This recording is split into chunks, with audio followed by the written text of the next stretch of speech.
Mateus capítulo 7, versículo 3. Mateus capítulo 7, verso 3. Vamos acompanhar a palavra de Deus.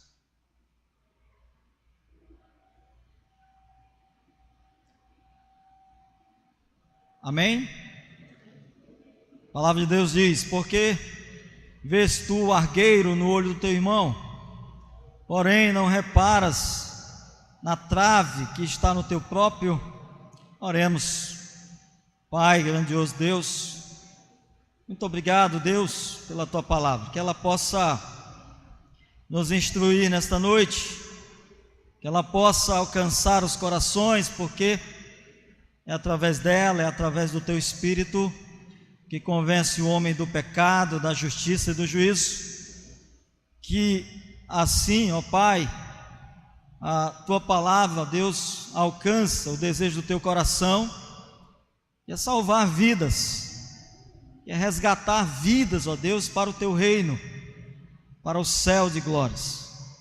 Assim, Deus, opera, e assim, Senhor, nós oramos a Ti, te agradecemos, em nome de Jesus. Amém. Podem sentar.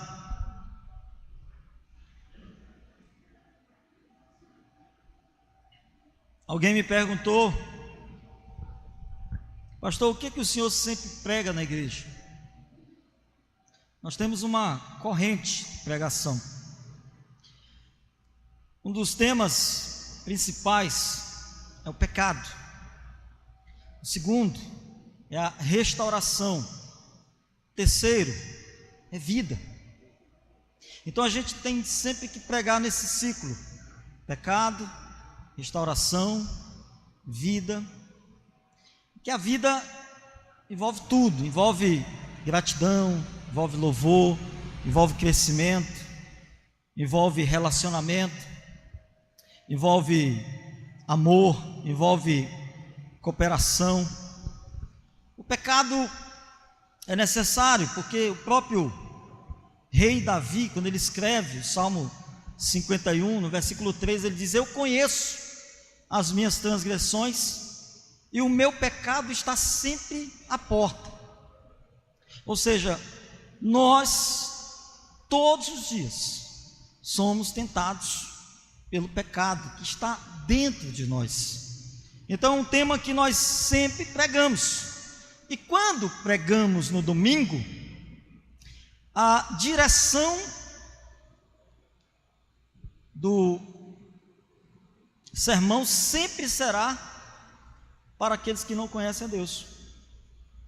Você vai dizer: então, pastor, o que é que eu estou fazendo então aqui nesta casa? É que quando nós falamos para o descrente, nós também lembramos quem nós somos. E aí então nós não esquecemos que, assim como o descrente tem um problema grande, que é de ter que ganhar a salvação, nós também, como crentes, temos que manter a salvação. E por isso os temas: pecado, restauração e vida. Hoje nós vamos falar um pouquinho pecado e restauração. Isso também lembra do povo de Israel. O povo de Israel vivia bem com Deus, e quando vivia bem com Deus, dançava, pulava, cantava, se alegrava, sentia a presença de Deus, mas logo mais pecava. E quando pecava, vinham as consequências do pecado. E as consequências vinham, e aí então eles apanhavam, voltavam à escravidão. E aí então, depois disso, se arrependiam, pediam perdão, e aí então voltavam novamente à presença de Deus. Talvez você diga assim: pastor, isso acontece também comigo. Tem tempo que eu estou bem demais com Deus, estou vendo Deus, estou louvando a Deus, sinto a presença de Deus, mas tem momento na minha vida que eu estou afundado no pecado, estou na lama, estou na sujeira. E aí então vem a mão do Senhor. Por quê? Porque quando você se arrepende de coração, Deus resgata, Deus restaura, Deus traz de volta, se bem que a gente entende que vem as consequências do pecado. E a palavra de Deus, ela é clara. Que reparas no cisco que está no olho do teu irmão, mas não percebes a trave que está no teu? A gente olha esse texto e vê aqui um julgamento, de certa forma, um julgamento proibido. A gente olha para o outro, vê os defeitos, mas não vê os defeitos que estão em nós mesmos. Estar de pé na presença do Senhor, eu acredito que é o sonho de todo verdadeiro cristão. Estar sempre bem com o Senhor. Eu acredito que todo mundo almeja isso. Mas porém muitos caem. E por que caem? Primeiro, por falta de obediência, né? O apóstolo Paulo, ele insistiu e nos instruiu aqui em 1 Coríntios 10, 12, quando ele diz: aquele pois que pensa estar em pé, veja que não caia, né? Veja que não caia. Aí a gente volta lá para o versículo que nós lemos. A gente olha para o outro e diz: fulano de tal caiu. Por que caiu? Por que não está vindo mais à igreja? Por que não está mais participando? Aí a gente esquece de quem? De nós mesmos. Porque julgamos, né? O mal nosso é que a gente fala, a gente pensa, mas a gente termina esquecendo de que nós estamos sujeitos também à queda. E quais as causas desta queda? Quem, por exemplo, se torna amigo do mundo, se torna inimigo de quem? De Deus. Esta é uma das causas que tem derrubado muitos, né? E aquilo que nós não valorizamos, a gente perde. A gente tem esse momento de comunhão com Deus, por que não valorizar e se manter, né? Por que não continuar de pé? Por que não continuar louvando a Deus? A gente desvaloriza, a gente se enrola com o mundo e perde então a comunhão, né? Tiago 4,4, a palavra de Deus diz assim: infiéis, não compreendeis que a amizade do mundo é inimiga de Deus? Aquele, pois, que quiser ser amigo do mundo, constitui-se inimigo de Deus, né? Quem também não testifica de Deus, quem também não testemunha de Deus, também termina caindo, né? Quando nós testemunhamos do Senhor, automaticamente nós somos fortalecidos. Esta é uma arma que nós temos contra o inimigo. Falar sempre: eu sou servo de Deus. Eu sou servo de Deus. Alguém estava falando do outro irmão: porque fulano de tal quer ser crente e tal. É aquele caso, né, do julgamento. Mas o pior é quando esse julgamento vem lá do mundo. O mundo olha para os crentes e não vê um bom exemplo. Porque eu disse: olha, só tem um exemplo. Um exemplo: Jesus Cristo. Esse é o grande exemplo. Não adianta olhar para mim, não adianta olhar para o irmão, para A, B ou C. Não. Olhe para Jesus. Olhe para Cristo. Ele é o nosso grande exemplo, né? E aí nós, quando não confessamos quem nós somos, quando nós não testemunhamos a esse Jesus, a gente termina caindo. Por quê? Porque a gente termina negando quem é Jesus. Olha Mateus 10, 32 e 33, diz assim: portanto, todo aquele que me confessar diante dos homens, também eu o confessarei diante do meu Pai, que está nos céus. Mas aquele que me negar diante dos homens, também eu o negarei diante do meu Pai que estás nos céus. Também não adianta dizer que é crente e dar um mau testemunho. Se bem que tem gente que no trabalho ninguém sabe que ele é crente, na escola ninguém sabe que ele é crente. Por quê? Ele não testifica, ele tem vergonha da Bíblia, ele não anda com a palavra de Deus, ele não se une com aqueles que são servos de Deus, porque ele já vai com medo, né?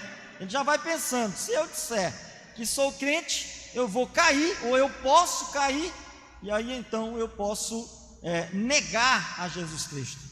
Mas nós temos que entender que nós somos falhos, e quando a gente falha, a gente pede perdão, e aí não tem que fazer mais, né? A gente tem que aprender com aquilo. Olha Lucas 22, o que diz? E quando acenderam fogo no meio do pátio, e juntos se assentaram, Pedro tomou lugar entre eles. Entrementes uma criada, vendo-o assentado perto do fogo, fitando-o, disse: este também estava com ele. Mas Pedro negava, dizendo: mulher, não conheço. Pouco depois, vendo o outro, disse: também tu és um dos que estava ali, com ele. E ele disse: homem, não sou eu. E tendo passado cerca de uma hora, outro afirmava, dizendo: também este é verdadeiramente estava com ele, porque também é galileu. E Pedro continuava dizendo: homem, eu não compreendo o que vocês estão dizendo. Eu não sou. Ou seja, Pedro estava negando quem? A Cristo. Estava negando a Jesus. Quando a gente olha para esse texto, a gente vai entender que aqui aqueles que negam a Jesus vão cair. Por quê? Porque não evangeliza, porque não discipula ninguém, porque não participa, não testifica, não ceia. Tem gente que até quando tem a ceia não vem, participa da igreja, não vem participar, porque não busca a restauração, não busca se limpar com Deus, e aí não vai ter condições de se manter fiel, ao Senhor. Não usa a Bíblia em público, não fala da palavra de Deus, quando está no meio dos outros, e também não nega os escarnecedores, sempre vai estar ali no meio, Aquele que também não perdoa, quem não perdoa, a palavra de Deus é clara, diz: aquele que não perdoa também não será perdoado, É aquela história: pastor, o que eu faço? Eu pedi perdão para fulano de tal, mas fulano não me perdoou. Aí não é problema seu, você já pediu perdão. É como se eu estivesse pegando o peso aqui e tivesse entregue para o outro: toma. Aí a pessoa: eu perdoo, então joga fora. Problema. É fácil de resolver. Mas se eu fico com um problema comigo ali, carregando, onde eu vou, o outro está livre.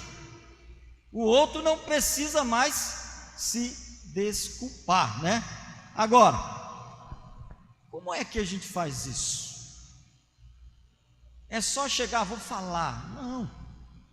Tem que orar, tem que pedir a Deus, tem que primeiro deixar Deus falar o coração, porque se você deixar Deus falar o coração, Ele sempre vai dizer: vai lá e faz o que tem que ser feito, Quem não perdoa também perde essa comunhão com o Pai, Perde a comunhão com o Pai. Quem não perdoa também não é perdoado e se afasta da presença de Deus, Marcos 11, 25 e 26 diz assim: quem não perdoa, ou melhor, e quando estiverdes orando, se tendes alguma coisa contra alguém, perdoai, para que vosso Pai Celestial vos perdoe as vossas ofensas. Mas se não perdoardes, também vosso Pai Celestial não vos perdoará as vossas ofensas. Marcos 11, 25 e 26. Isaías 59, 1 e 2 diz assim: eis que a mão do Senhor não está encolhida, para que não possa salvar, nem surdo o seu ouvido, para que não possa ouvir. mas as vossas iniquidades fazem separação entre vós e o vosso Deus, e os vossos pecados encobrem o seu rosto de vós, para que vos não ouça. A gente tem a mania de pecar e acha que tá tudo bem, está tudo certo. Não, o pecado nos afasta de Deus, nos separa da comunhão com Deus. Automaticamente o que acontece? Não tenho mais força para ler Bíblia. Por falta de quê? Oração. Por falta de pedir perdão.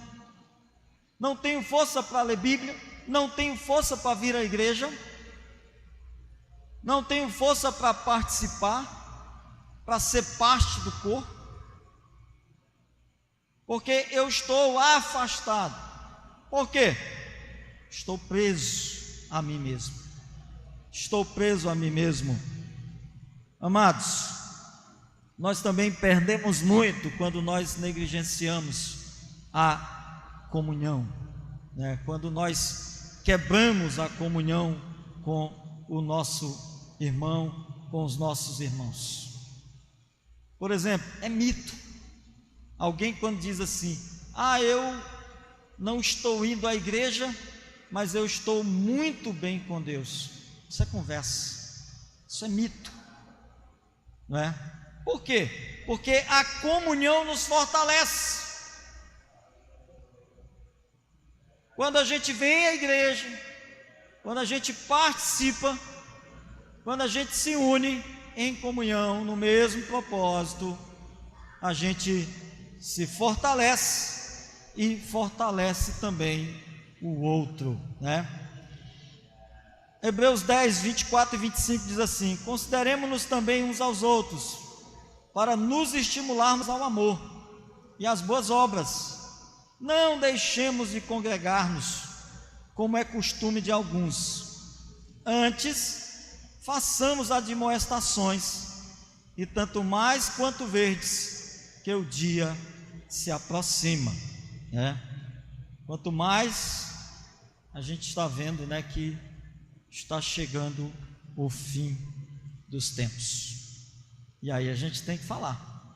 Aí a gente tem que chamar a atenção do irmão, por que ele não está vindo à igreja.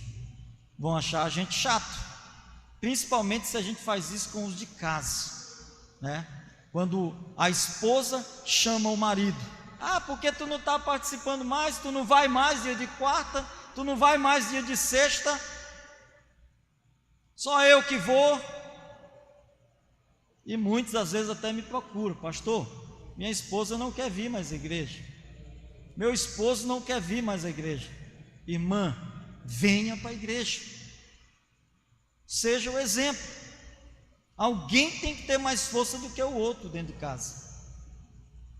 O que não pode deixar é de virem os dois, na ideia de: se ele não vai, eu também não vou. Não, venha, participe, porque aí você vai estar fortalecendo a casa,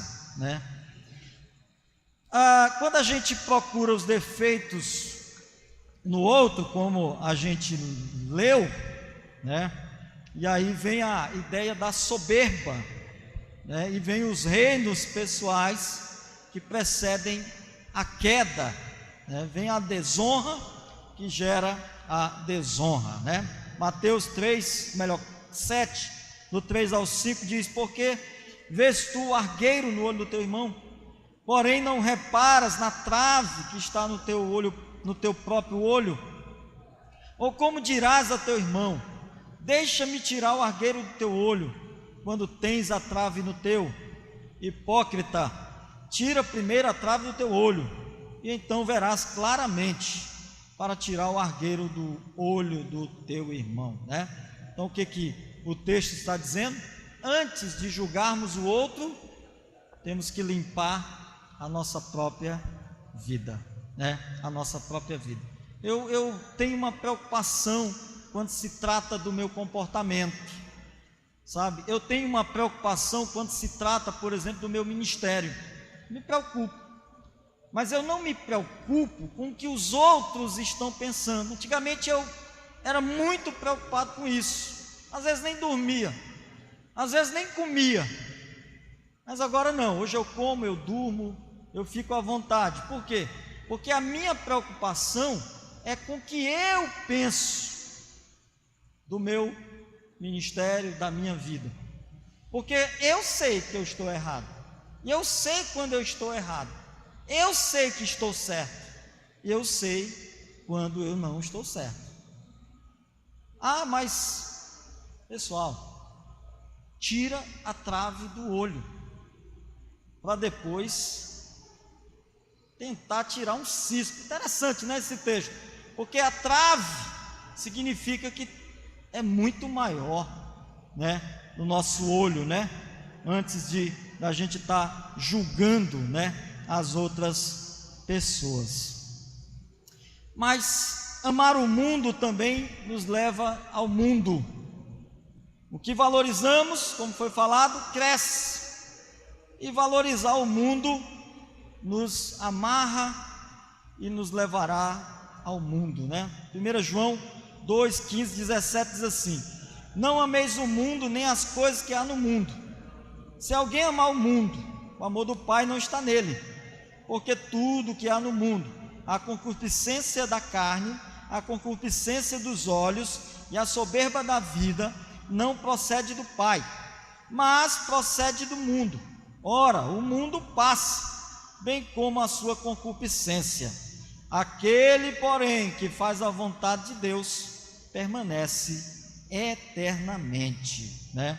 E aí a gente fica se perguntando: pastor, o senhor está falando de pecado, você está falando dos seus erros, dos nossos erros, o senhor está falando de um pecado que leva o homem à ruína, leva o homem ao inferno, porque o salário do pecado é a morte, porque o salário do pecado nos leva à separação eterna entre nós e Deus. E como é que nós podemos ser restaurados? Pedir perdão. Pedir perdão é o que a gente tem que fazer. Agora, tem que ter o que primeiro antes do perdão? Enquanto vocês pensam, eu vou tomar uma água aqui.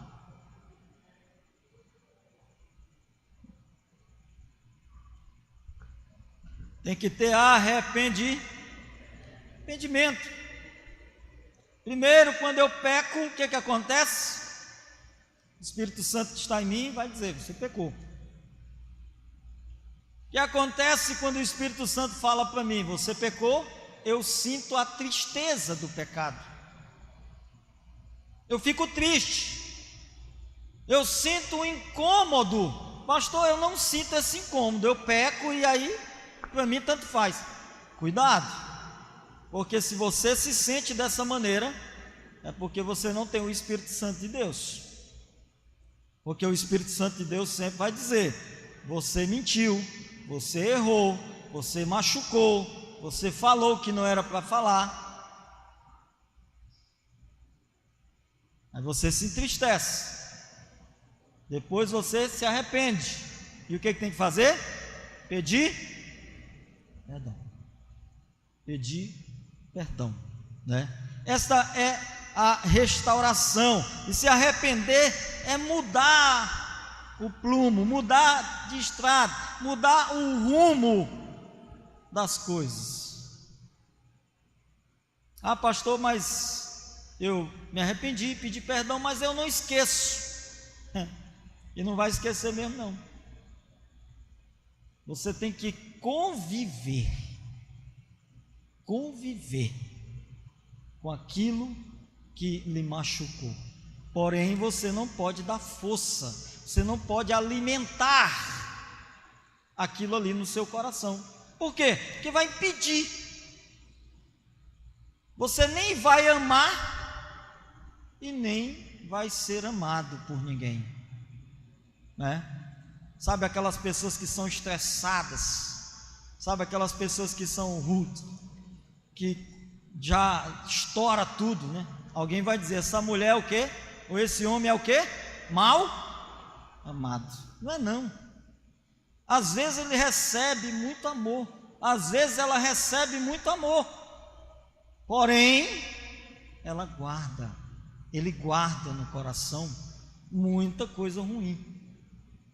E acontece que nunca vai ter um bom relacionamento, né, com seu próximo, com seu marido, com a sua esposa, com o seu irmão. Que você tem que ser livre de tudo isso que te impede. Lembra-te, pois, do que tens recebido e ouvido, guarda-o e arrepende-te, porquanto, se não vigiares, virei como ladrão, e não conhecerás de modo algum a hora em que virei contra ti. Apocalipse capítulo 3, versículo 3. Como posso ser restaurado? Volta ao primeiro amor. Volta ao primeiro amor, né? A gente tem que deixar de, ao invés de colocar mais lenha, né? De colocar mais carvão naquilo que lhe remoeu, Pessoal, tira tudo aquilo, limpa tudo, tira as cinzas,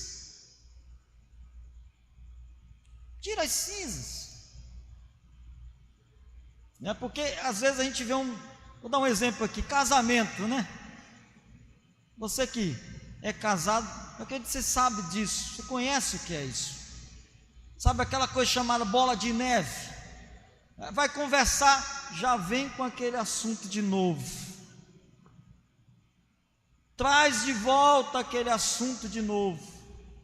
Não dá, gente, não dá, tem que tirar tudo, tem que limpar tudo, porque senão nunca vai ter um bom relacionamento, legal, limpo, fiel, transparente. Apocalipse 2, 4 e 5 diz assim: tenho, porém, contra ti que abandonaste o teu primeiro amor. Lembra-te, pois, de onde caíste, arrepende-te e volta à prática das primeiras obras.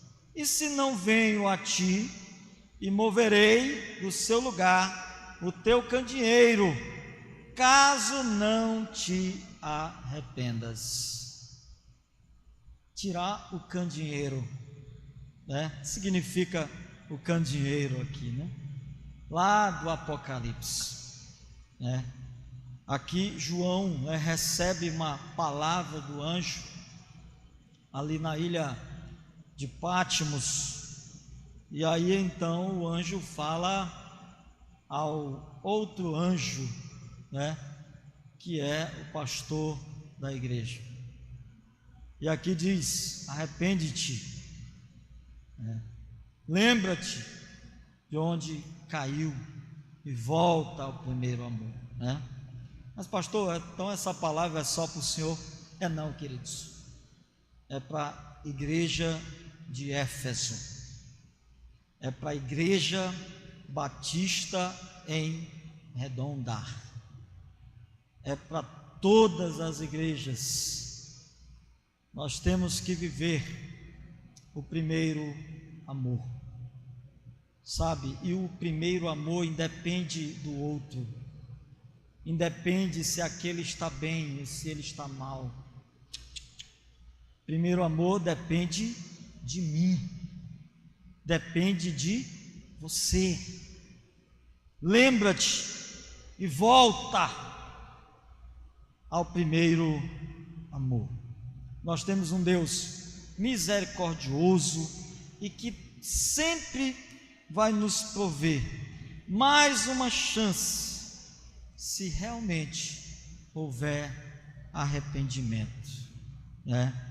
Você tem que voltar hoje, por exemplo, como ali o filho pródigo, né? Você tem que, nesse momento, se comportar não só como o filho pródigo, mas também se comportar como o pai do filho pródigo, que o recebeu ali com seus braços abertos.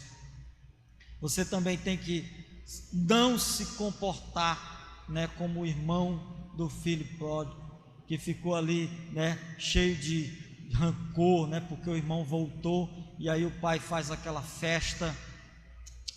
Não. Todos nós temos que ser como o filho pródigo, e temos que ser também como o pai do filho pródigo. Amém? Que Deus nos abençoe grandemente. Vamos sempre falar de pecados, vamos sempre falar de restauração, vamos sempre falar de vida. Amém? Quero saber se tem alguém aqui que ouviu esta palavra e deseja entregar o seu coração e receber a Jesus como o único, suficiente Senhor e Salvador da sua vida. Alguém? Nosso meio? Levante a mão assim. Quero orar por você. Alguém, em nome de Jesus? Só levantar a mão, eu só vou orar por você.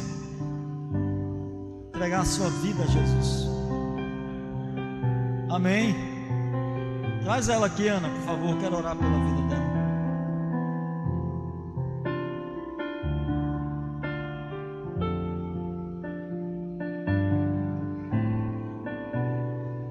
Tem mais alguém, em nome de Jesus, quer entregar a sua vida a Ele?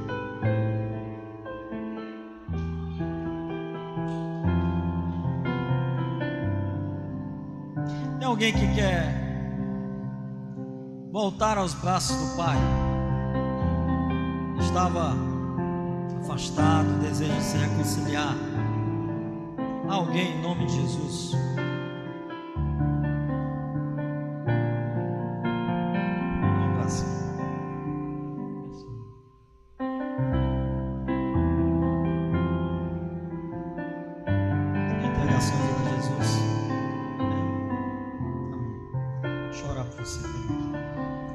Pai querido Deus, nós te louvamos, ó Deus, nós te agradecemos, porque o Senhor é bom, porque a tua misericórdia, Pai, dura para sempre. Pai, em nome de Jesus, quero te pedir, Pai, pela restauração da vida da Antônia. Tua palavra diz: se alguém está em Cristo, é uma nova criatura. As coisas velhas ficaram para trás, e eis que tudo se fez novo, Deus. Nesse momento, Pai, pelo seu arrependimento, pelas suas lágrimas, ó Deus, em nome de Jesus, pelo teu sangue, Deus, que foi derramado na cruz do Calvário, através de Jesus, o teu Filho. Lava, ó Pai, a vida da Antônia, ó Pai, ponta, ó Deus, dos seus pés até a cabeça. Pai, lava, purifica ela de todos os seus pecados, ó Deus. Que ela se torne, ó Deus, nesse momento alva mais que a neve. Que ela esteja livre dos seus pecados. E que nesse momento, Deus, ela agora será chamada de tua serva, tua filha, Senhor. Por isso, muito obrigado por mais uma vida que o Senhor restaura, em nome de Jesus. Amém. Amém. Deus te abençoe. Parabéns, Pai. Glória a Deus. Deus seja louvado e engrandecido por mais uma vida que o Senhor restaurou. Se até o final do culto você desejar entregar sua vida a Jesus, você pode procurar um de nós. Nós vamos estar orando por você.